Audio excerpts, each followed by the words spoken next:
आज हम आप लोगों को बीए फर्स्ट सेमेस्टर की हिंदी काव्य से लिया गया जो भक्तिकालीन कवि जयसी द्वारा रचित पद्मावती के महाकाव्य की मानसरोवर खांडव से लिया गया एक पद जो है उसकी व्याख्या बताने जा रहे हैं। एक दिवस पुण्यो तिथि आई, मानसरोदक चली नहाई।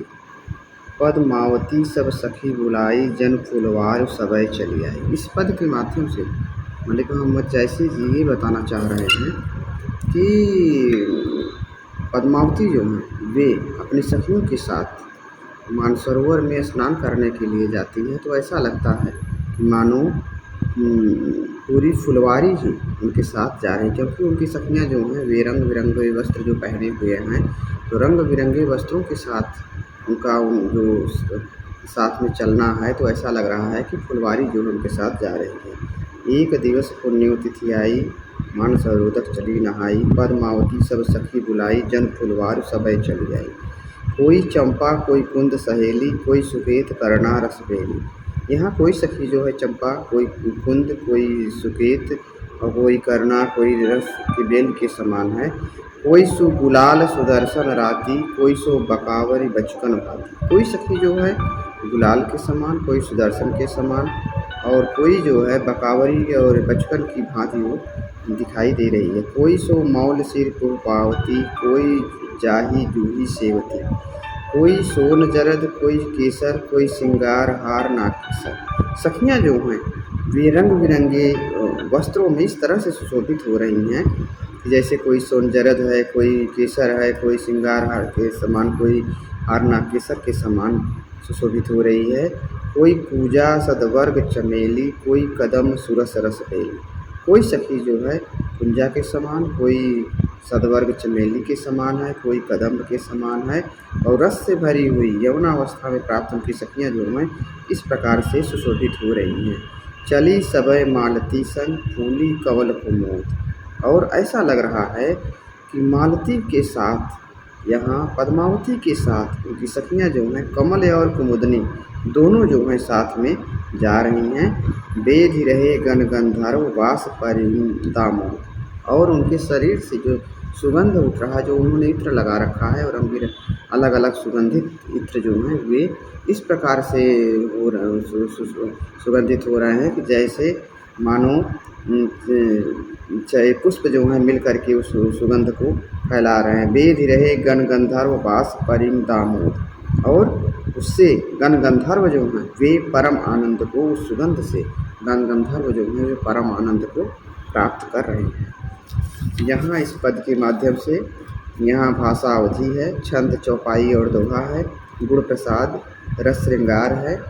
और इस पद के माध्यम से यहाँ कवि बताना चाह रहे हैं कि रहस्यवादी दृष्टि से पंक्तियाँ बड़ी काव्यात्मक ढंग से ये लिखी गई है। अगला दो पद है, खेलत मान सरोवर गई, जाय पाल पर ठाड़ी भई। देख सरोवर हंसय कुलेली, पद्मावती सो कहन सहेली। यहाँ कवि इस पद के माध्यम से, इस दोहे के माध्यम से आध्यात्मिक और लौकिक जगत दोनों का ही बहुत अच्छा चित्रण किया हुआ है। यहाँ सखियाँ जो हैं वे खेलते हुए मानसरोवर गईं और वहाँ जाय पाल पर ठाड़ी भई, वे मानसरोवर के किनारे जाकर के खड़ी होती हैं। देख सरोवर हंसय कुलेली, वे सखियाँ जो हैं उस मानसरोवर को देख करके हंसती हैं। और पद्मावती सो कहन सहेली, उनकी सहेलियाँ जो हैं पद्मावती से कहती हैं, ये रानी मन देख विचारी, यही नैहर रहना दिन चारी। ये रानी अपने मन में आप विचार करके सोच लीजिए, समझ लीजिए, यही नैहर रहना दिन चारी। ये नैहर जो है, संसार जो है, यह कुछ दिन का ही है, 4 दिन माने थोड़े समय। यही नैहर रहना दिन चारी। इस नैहर में, संसार रूपी नैहर में, संसार रूपी मैके में, पिता का घर जो होता है वो नैहर कहा जाता है। तो मैका जो है, नैहर जो है, इसमें थोड़े समय के लिए ही रहना है। जौ लग हैं पिता कर राजू, खेल लेह जो खेलन आजू। यहाँ सखियाँ जो हैं वे कहती हैं कि जब तक पिता का राज है तब तक खेल लीजिए, खेल लेह जो खेलन आजू। जो खेलना चाहते हैं, जो कर्म करना चाहते हैं, जैसा कर्म करना चाहते हैं अच्छा बुरा जो भी है, तो जब तक पिता का राज्य है तब तक आप खेल लीजिए। उसके बाद न तो यह नैहर रहेगा और न तो फिर हम रहेंगे। करे पुण्य सासुर हम गौनब काली, कित हम कित यह सरवर पाली। और फिर इसके बाद इस संसार से जाना होगा, उस संसार को छोड़ करके जाना होगा और ससुराल माने वहाँ परमात्मा के पास, वहाँ मुझे जाना होगा। गौनब काली कित हम कित यह सरोवर पाली, न तो हम ही रहेंगे और न तो यह सरोवर मानसरोवर का किनारा ही रहेगा। कित आव पुण्य अपने हाथा, कित मिल गए खेलब एक साथ। और न तो अपने हाथ आना ही है, क्योंकि यहाँ जन्म, संसार में जो जन्म होता है वो अपने हाथ में नहीं है। न तो जन्म मृत्यु वो सब निश्चित है, वो ईश्वर के हाथ में, अपने हाथ में नहीं है। कित आवन पुण्य अपने हाथ, अपने हाथ यहाँ आना निश्चित नहीं है, अपने से हम यहाँ आ नहीं सकते हैं। और कित मिल के खेलब एक साथ, और कहाँ हम लोग फिर एक साथ मिल करके फिर कहाँ खेलेंगे या खेल पाएंगे। सास ननद बोली हैं जीव लेही, दारुण ससुर निसरन देही। सास ननद यहाँ ये लौकिक जगत में सास ननद, बेटी का विवाह होता है वहाँ ससुराल जाती है, तो वहाँ सास ससुर जो हैं, ननद जो हैं, वो अपने हिसाब से उनको चलाती हैं, जैसे कहती हैं वैसे ही करना पड़ता है।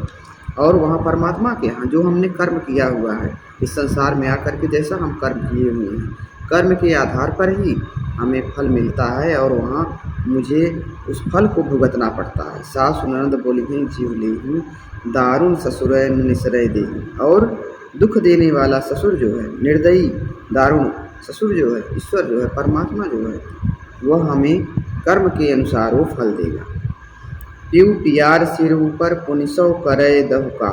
और प्रियतम ईश्वर, प्रियतम का प्रेम जो है वह सिरोधार्य है, उसको मैं स्वीकार करती हूँ, सिरोधार्य करती हूँ। पुनिसौ करे दहुका, पुनिसौ कहूँ दहुका, पता नहीं वह क्या करेगा मेरे साथ, मुझे सुख देगा दुख देगा क्या देगा, वो उसके हाथ में है। दहु सुख राखै की दुख, दहुकस जन्म निवाह। दहु सुख पता नहीं, मालूम नहीं वह मुझे सुख से रखेगा या दुख से रखेगा, या किस प्रकार से मेरे जन्म का निर्वाह होगा, यह मैं नहीं जानती। कवि जो है इसके माध्यम से ये बताना चाह रहे हैं कि पंक्ति में सांकेतिक शैली में इन लोग और परलोक के संबंध में स्थूल रूप से कुछ इस आशय से कथन किए गए हैं कि यह लोक नैहर है और परलोक ससुराल, और जीवात्मा जो है बालाएँ हैं, वह किस प्रकार से पुनरागमन होता है, यहाँ जन्म मृत्यु का चक्कर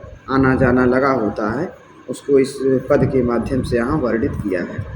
यहाँ रस श्रृंगार है, भाषा अवधि है, छंद चौपाई और दोहा है, गुण प्रसाद है, और ये जो है इसके आगे जो है दोहा,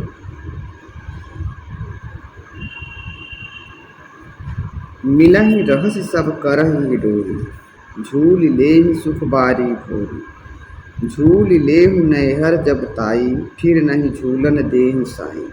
यहाँ इस पद के माध्यम से मलिक मोहम्मद जैसी क्या बताना चाह रहे हैं कि यहाँ पीहर नैहर में सारी सुख सुविधाएं हैं, जिस प्रकार से आप चाहती हैं, जिस प्रकार से आप यहाँ दिया है कि झूल ले, यहाँ हिरोले पड़े हुए हैं, उस पर आप झूला डालती हैं, उस पर झूलती हैं और आनंद को प्राप्त करती हैं। लेकिन वहाँ जाने पर पता नहीं क्या होगा, ये आपको नहीं पता है।